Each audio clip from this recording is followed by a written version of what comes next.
Commander Marcus Kane stood in the control room of the Earthship called Retribution. The blue lights from the computer screens made dark shadows on his tired face. Outside the big windows, 300 Earthships waited in the cold space near a planet called Kepler 442b. Their weapons were ready, but not yet fired. "Sir, the Galactic Council wants to talk to us," said Lieutenant Torres. From her seat at the communication station, the air above them started to glow and formed a picture of High Chancellor Voss. He was from a race called the Alterans and had a long head with 4 eyes. Behind him sat other council members in fancy robes. Their alien faces looked cold and mean. "Commander Kane," Voss said in his strange voice that sounded like music, "we hope your ships came to this star system by mistake. The Council has already solved the fight between the hegemony and the human settlers." Kane's jaw became tight. Through the windows he could see the burning remains of New Geneva on the planet below.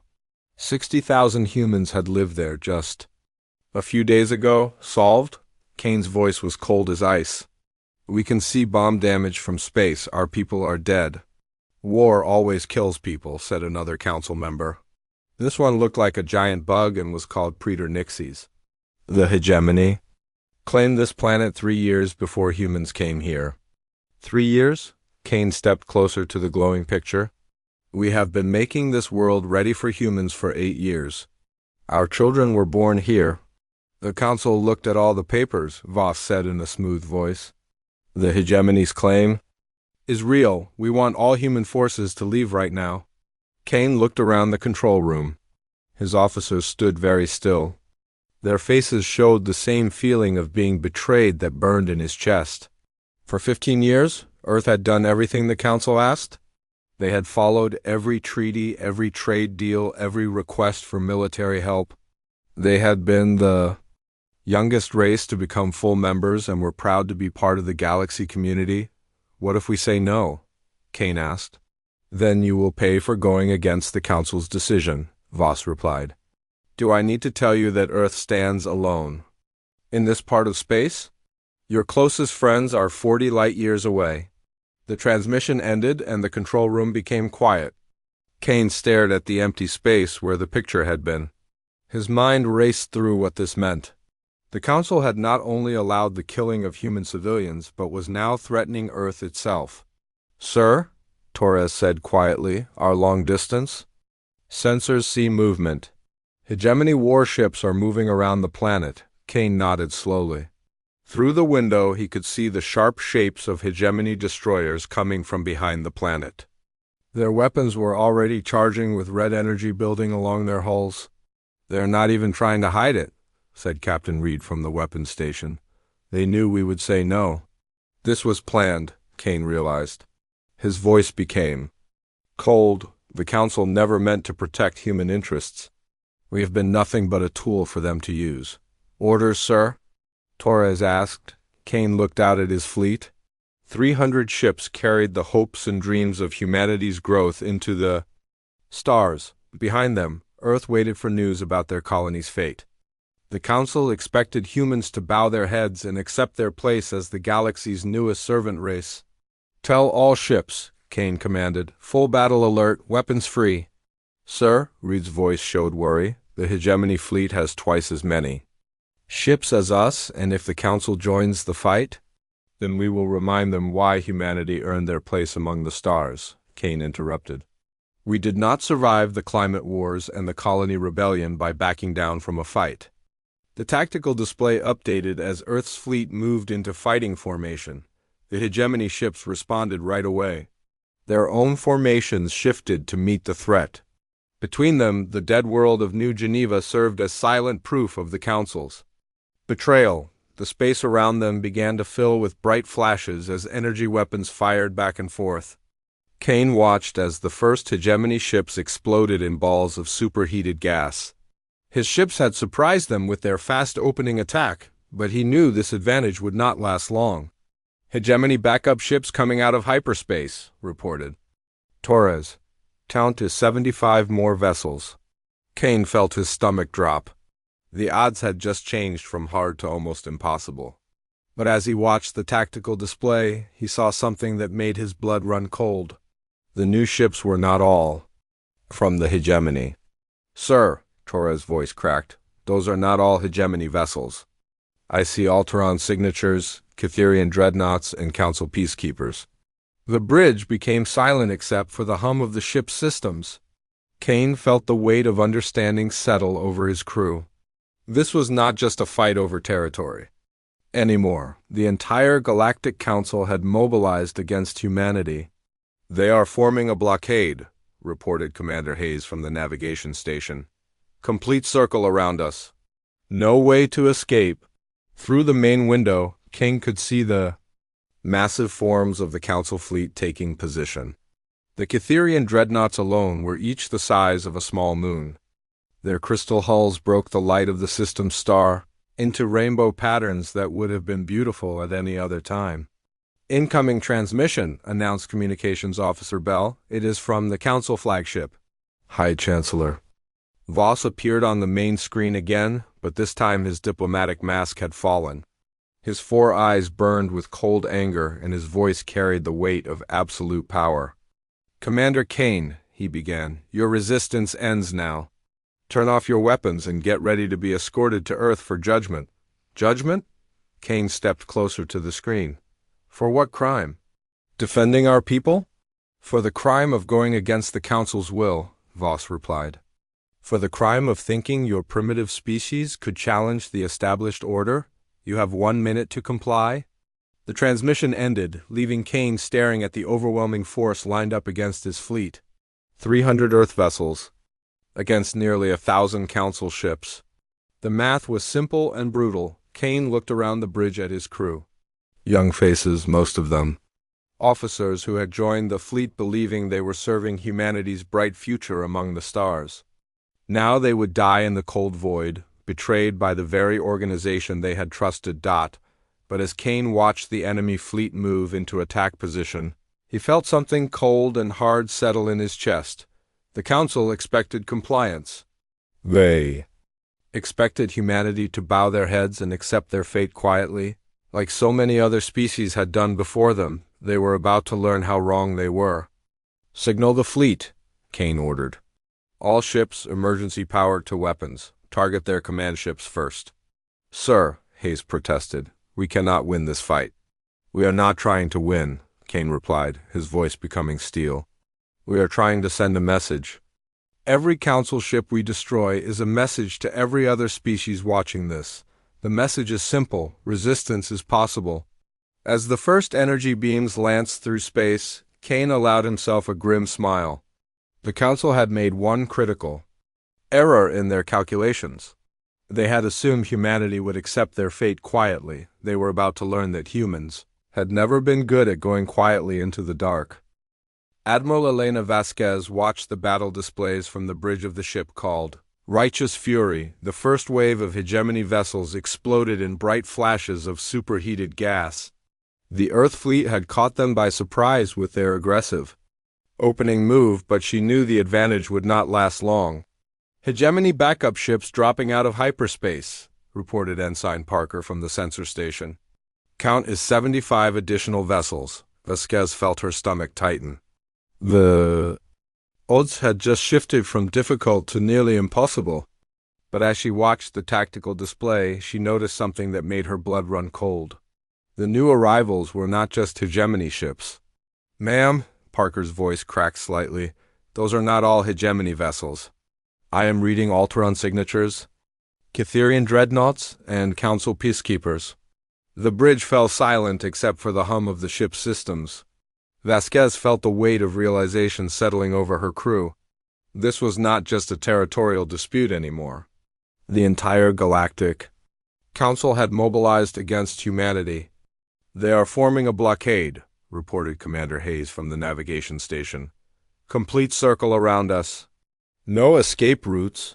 Through the main window, Vasquez could see the massive forms of the Council fleet taking position. The Catherian dreadnoughts alone were each the size of a small moon. Their crystal hulls broke the light of the system's star into rainbow patterns that would have been beautiful under other circumstances. Incoming transmission, announced Communications Officer Bell. It is from the Council flagship. High Chancellor. Voss appeared on the main screen, but this time his diplomatic mask had slipped. His 4 eyes burned with cold fury, and his voice carried the weight of absolute authority.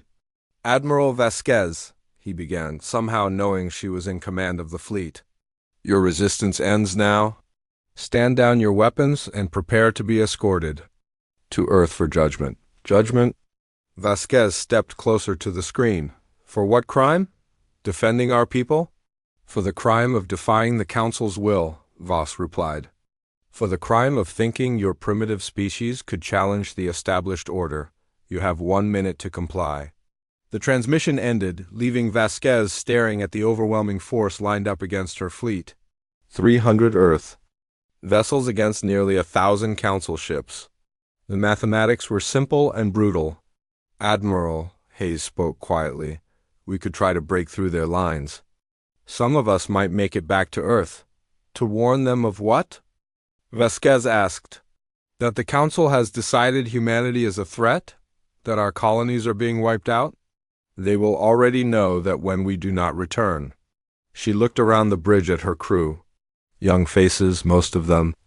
Officers who had joined the fleet believing they were serving humanity's bright future among the stars. Now they would die in the cold void, betrayed by the very organization they had trusted. Ma'am, Parker reported, the hegemony forces are moving to finish off the survivors from New Geneva. I am reading life signs from the evacuation shelters. Vasquez felt something cold and hard settle in her chest. 60,000 colonists were dead, but there were still survivors. Families hiding in emergency shelters, waiting for rescue that would never come. Children who would die in the dark unless someone stood between them and the hegemony's guns. Signal. The fleet, she ordered. All ships, emergency power to weapons. We are going to punch a hole through their formation. Admiral, Hayes protested, we cannot win this fight. We are not trying to win, Vasquez replied. We are trying to buy time. Every minute we keep them busy is another minute for those people to live. The Earth fleet began to move, their formation tightening as they prepared for their final charge. The Council forces responded, their massive ships adjusting position to meet the threat. Energy weapons began to charge, turning the space around them into a deadly light show, but as the first shots were exchanged, Vasquez noticed something unexpected on the tactical display. Several of the smaller Council vessels were hanging back, their weapon systems offline. Their identification signals marked them as ships from the Zephyrian Collective, one of the Council's newer member species. Are they having technical difficulties? Hayes asked, noticing the same thing, before Vasquez could respond. Her communications board lit up with an encrypted transmission.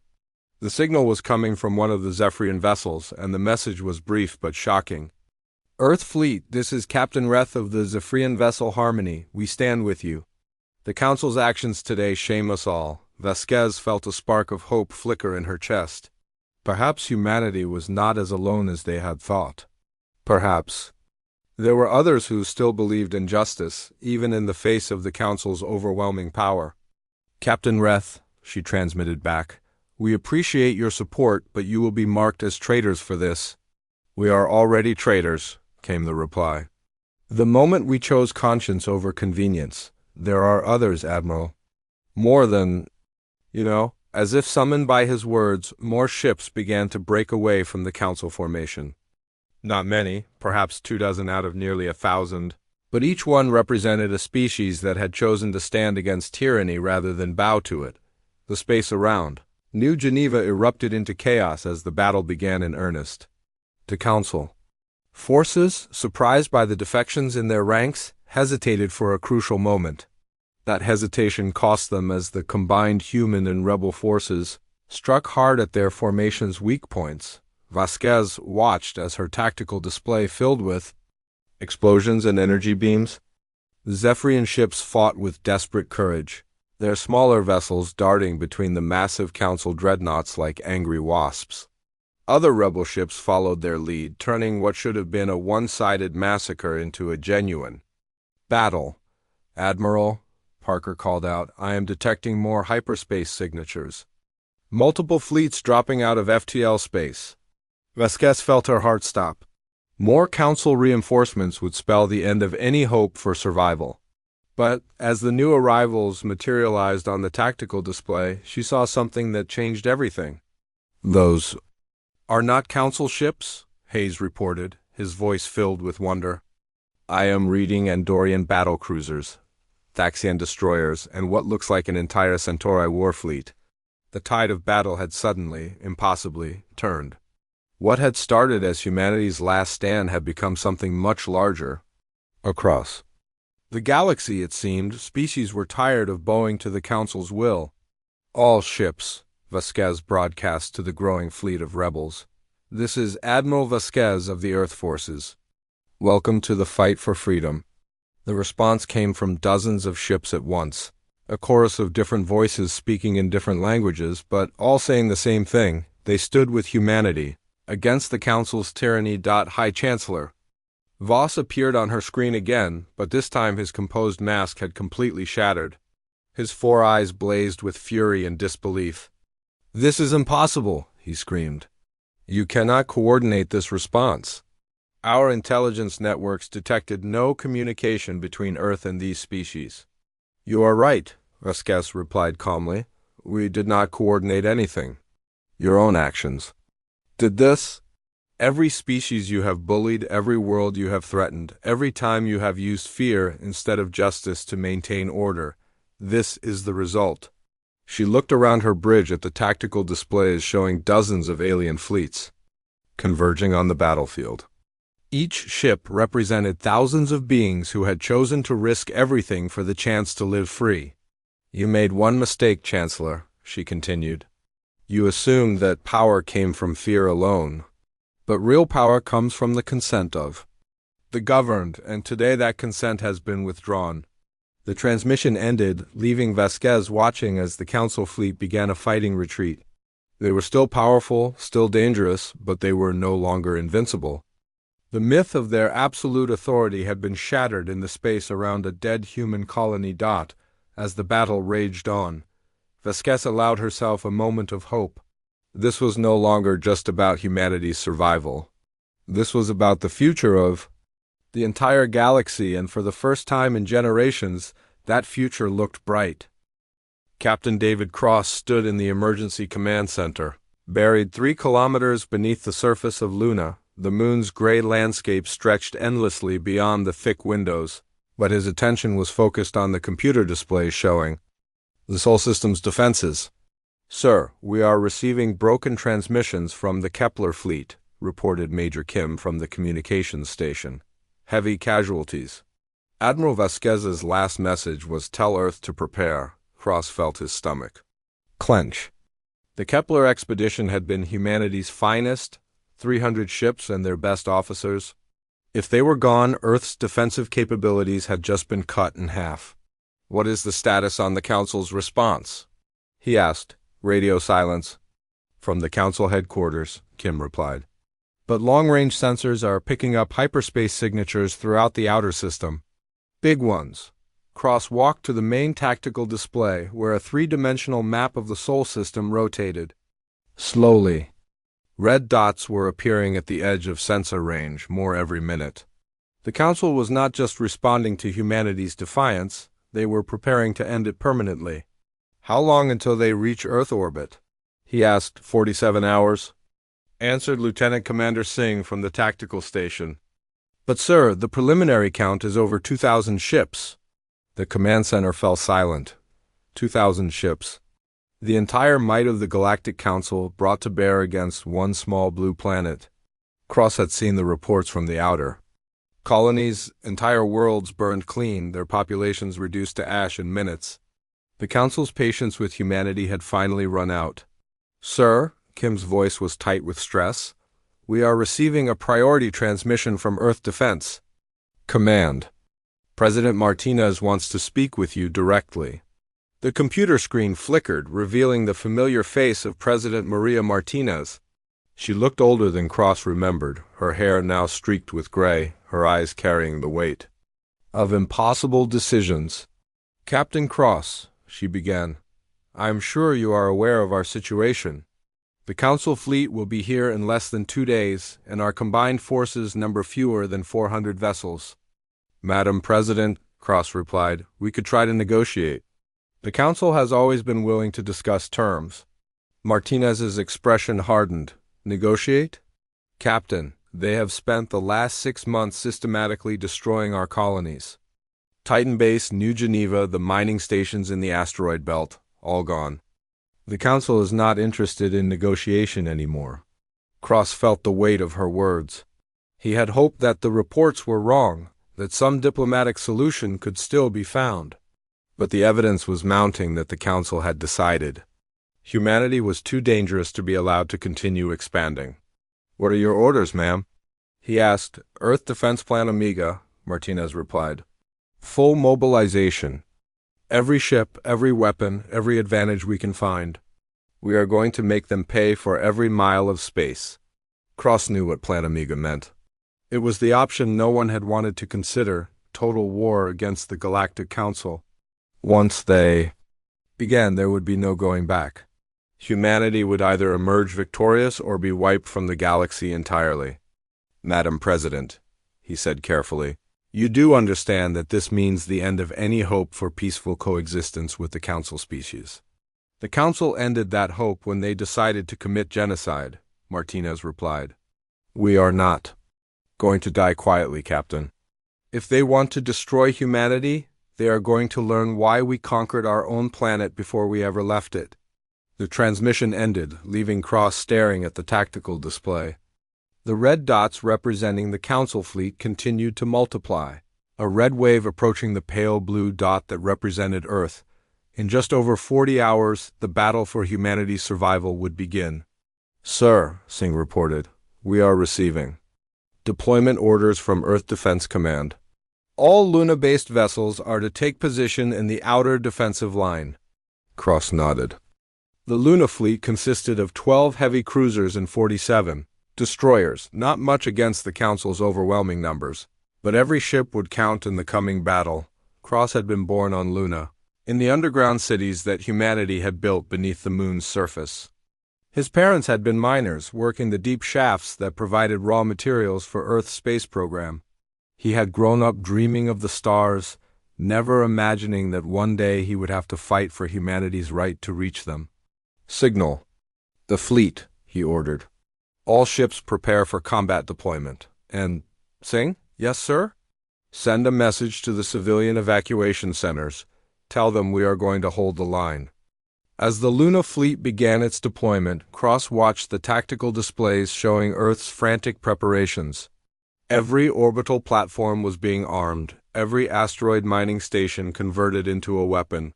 Civilian ships were being pressed into service as makeshift warships. Earth was turning its entire solar system into a fortress, but even with all their preparations, Cross knew the math was against them. The Council had 47 member species, each contributing their most advanced warships to humanity's destruction. Earth had allies too, but most of them were too far away to help in time. Sir, Kim reported, we are receiving long-range communications from the outer colonies. The survivors from Kepler are requesting permission to join the defense of Earth. Cross felt a spark of hope. How many ships? 17 vessels survived the battle, Kim replied. They are damaged, but still capable of fighting. Admiral Vasquez is requesting permission to bring them home. Granted, Cross said immediately. Tell the Admiral that Earth welcomes her home. As the hours passed, more survivors trickled in from the outer colonies. Not many, the Council had been thorough in their destruction, but each ship represented humans who had refused to give up, who had chosen to fight rather than flee. The defensive preparations continued through the night. Cross watched as the mining platforms in the asteroid belt were moved into position, their industrial equipment converted into massive weapons. The orbital shipyards around Earth worked frantically to complete any vessels still under construction. Sir, Singh announced, long-range sensors detect the Council fleet. They are dropping out of hyperspace at the edge of the system. Cross looked at the tactical display as red dots began to appear throughout the outer system. So many dots that they seemed to blur together into a solid wall of red. 2,000 ships, maybe more, each one capable of destroying entire cities. But as Cross watched the approaching fleet, he felt something unexpected. Humanity had come so far from the small blue world that had given them birth. They had reached out to touch the stars, built cities on dead worlds, and carved a place for themselves among the ancient civilizations of the galaxy. Now they would fight for that place with everything they had. All stations, report readiness. Cross commanded. Luna Defense Fleet ready, Singh reported. Asteroid belt platforms online, came another voice. Mars orbital defenses standing by. Earth planetary shields at full power. Cross nodded, feeling the weight of command settle on his shoulders. In a few hours, the Council would learn what humans were truly capable of when their backs were against the wall. Signal all ships, he ordered. This is Captain Cross of Luna Command. The enemy approaches, but we are ready for them. Today we fight not just for our lives, but for our future. Today we show the galaxy that humanity will not go quietly into the dark. As the Council fleet began its approach to Earth, Cross allowed himself one last look at the blue world hanging in the void below. Whatever happened in the next few hours, humanity would face it with courage. Fleet Admiral Jackson Reed stood on the bridge of the Unconquerable, Earth's newest and most powerful battleship. Through the main window, he watched as the Council Armada filled the view screen. 2,000 vessels of every conceivable design, stretched across the void, their weapons already charging for the final assault on humanity's homeworld. All defensive positions report ready, announced Commander Walsh from the tactical station.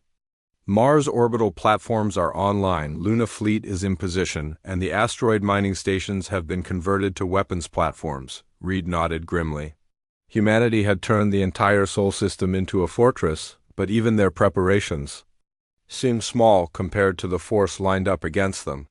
The Council had brought species from across the galaxy, each contributing their most advanced warships to humanity's destruction.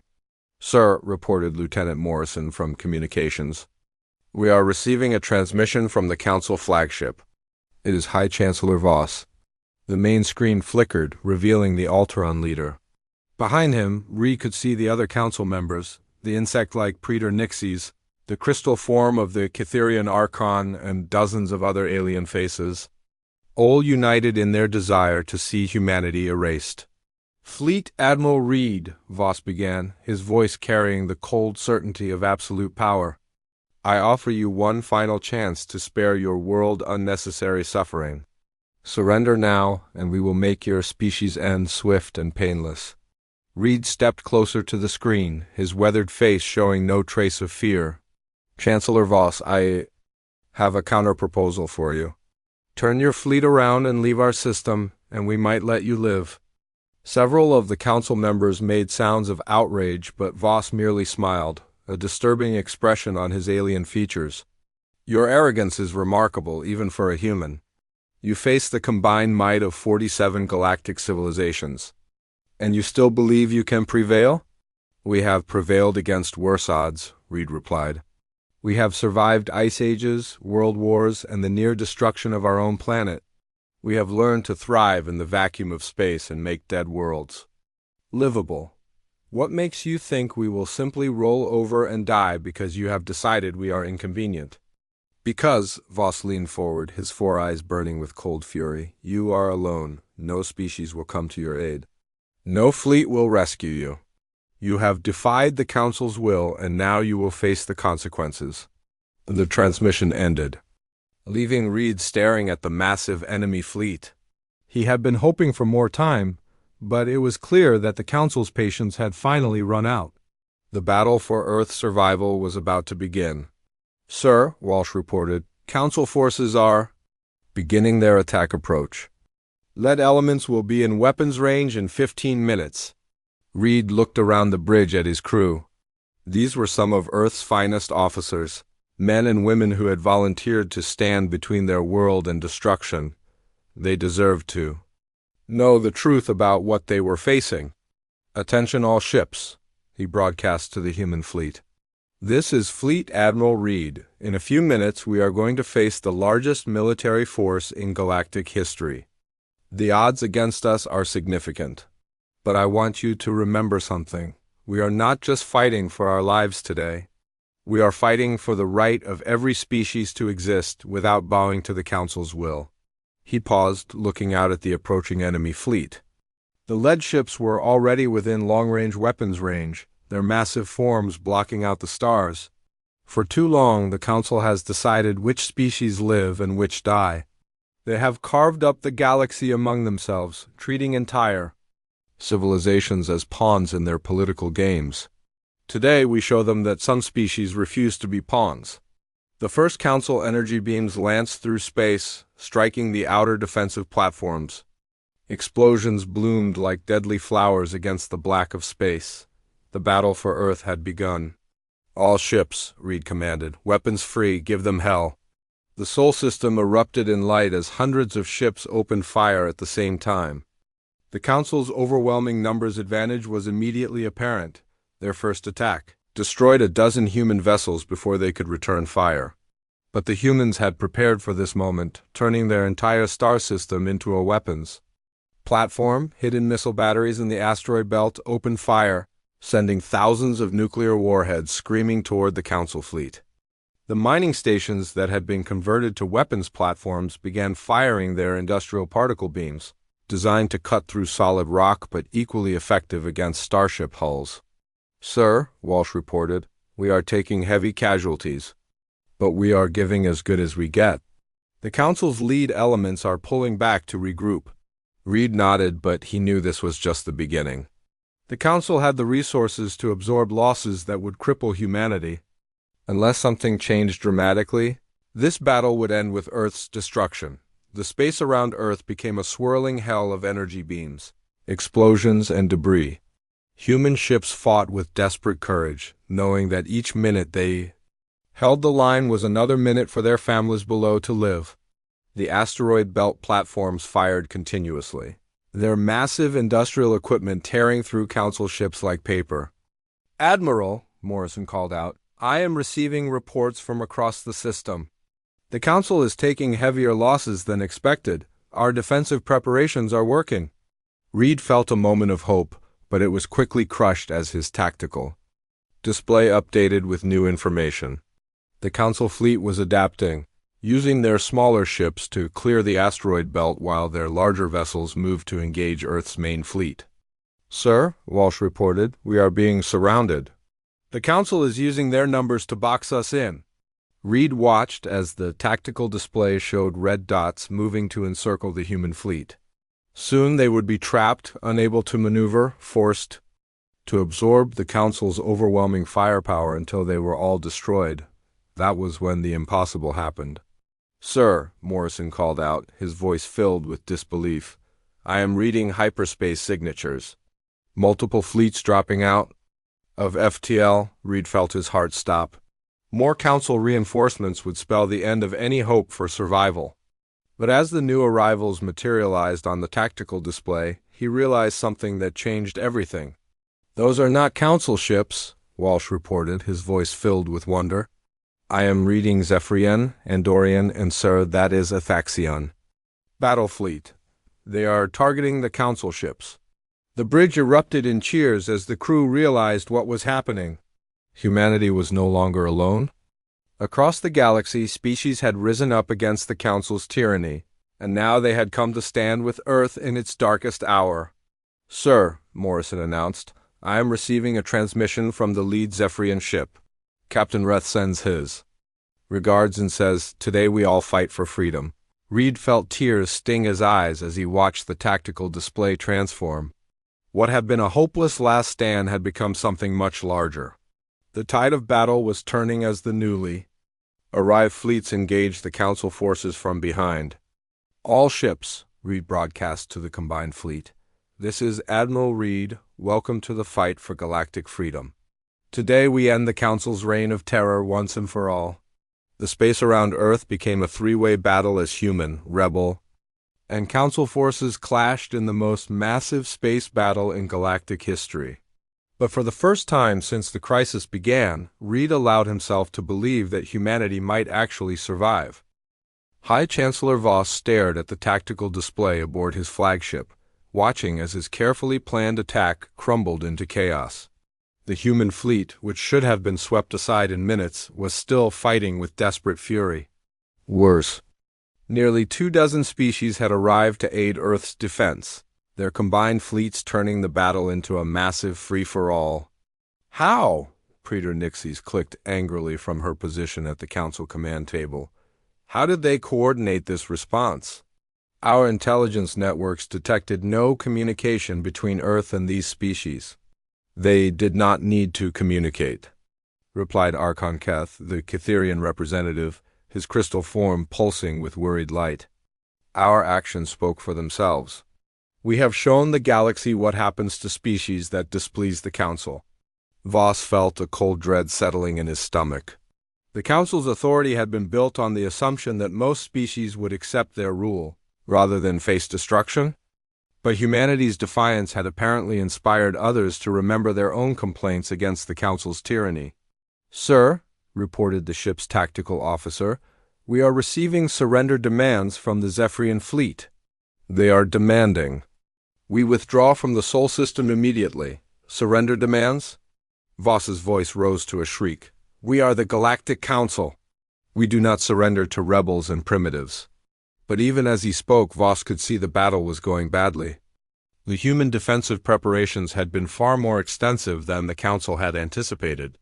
Every asteroid, every space station, every piece of orbital debris had been turned into a weapon.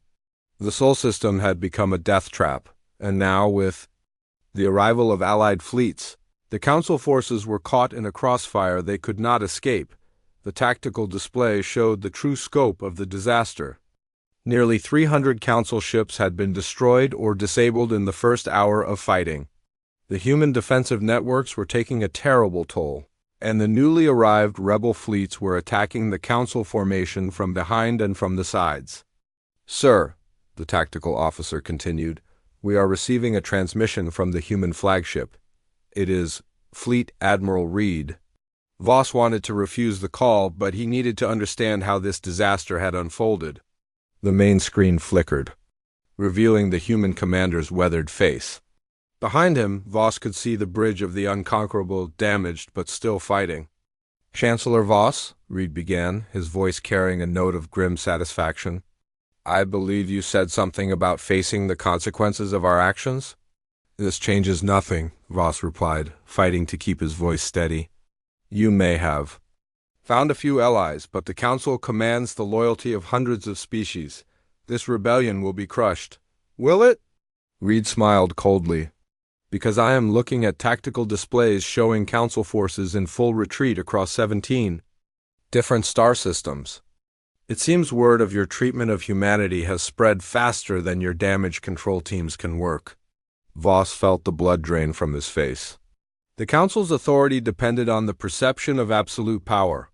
If species across the galaxy were beginning to rebel, then the entire foundation of their rule was cracking. You have made a fatal error, Chancellor, Reed continued. You assumed that fear alone would keep the galaxy in line. But fear only works when people believe they have no choice. You have just shown them that they do. The transmission ended, leaving Voss staring at the tactical display. The Council fleet was indeed in full retreat, their formation shattered by the unexpected resistance. Around Earth, the combined human and allied fleets were regrouping, preparing to pursue the retreating Council forces. Sir, the tactical officer reported, we are receiving reports from across the galaxy. The hegemony homeworld is under attack by a coalition of their former subjects. The Alteron trade routes are being blockaded by the Outer Rim Alliance. And, sir, there are reports of uprising on the Council homeworld itself. Voss slumped in his command chair, the weight of catastrophic failure settling on his shoulders. The Council had ruled the galaxy for 3,000 years, maintaining order, through a careful balance of diplomacy and overwhelming force. But in their arrogance, they had forgotten that their authority ultimately rested on the consent of the governed. Through the view screen, he could see the human fleet moving to pursue his retreating forces. The Unconquerable led the charge, its weapons still firing at any council ship within range. Behind it came dozens of rebel vessels, their crews finally free to fight back against their oppressors. "What are your orders, sir?" asked the tactical officer. Voss looked around the command center at his staff. These were some of the galaxy's finest military minds, but they were as stunned as he was by the sudden collapse of everything they had believed was permanent. The Council's invincible reputation lay in ruins around them, destroyed by a species they had dismissed as primitive. "Signal the fleet," he said finally.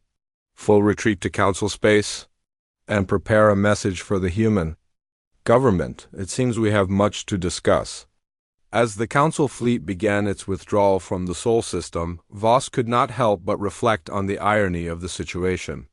The Council had sought to destroy humanity because they feared human ambition and aggression would destabilize their carefully ordered galaxy. Instead, their attempt at genocide had sparked the greatest rebellion in galactic history. The old order was crumbling, and in its place, something new was being born. A galaxy where species could determine their own fate without bowing to the Council's will. On the bridge of the Unconquerable, Fleet Admiral Reed watched the Council fleet disappear into hyperspace. Around Earth, the combined fleets of humanity's new allies maintained their defensive positions, but the immediate threat was over. "Sir," Commander Walsh reported, "we are receiving congratulations from Allied fleet commanders. They are requesting permission to establish permanent diplomatic missions on Earth." Reed nodded, but his expression remained thoughtful. The battle was won, but the war for galactic freedom was just beginning. The Council would not give up their power easily, and humanity had just painted a target on their backs that would never fade. But as he looked out at the stars that had once seemed so threatening, Reed felt something he had not experienced in months: hope. Humanity was no longer alone in the galaxy. They had allies now, species who had chosen to stand with them against tyranny. "Signal all Allied fleets," Reed commanded. "Welcome to the new galactic order. Today we have proven that freedom is not just a human concept. It is a universal right, and we will defend it together." The response came from dozens of ships at once, a chorus of different voices speaking in different languages, but all saying the same thing. They stood with humanity and with each other in the fight for a free galaxy. The age of the Council's absolute rule was ending. The age of galactic freedom was about to begin, and it had all started with one simple truth: that sometimes the only way to achieve peace is to be willing to fight for it. Humanity had been willing to fight, and in doing so, they had inspired an entire galaxy to stand up and demand their freedom. The stars no longer belonged to the Council alone. They belonged to all the species brave enough to reach for them.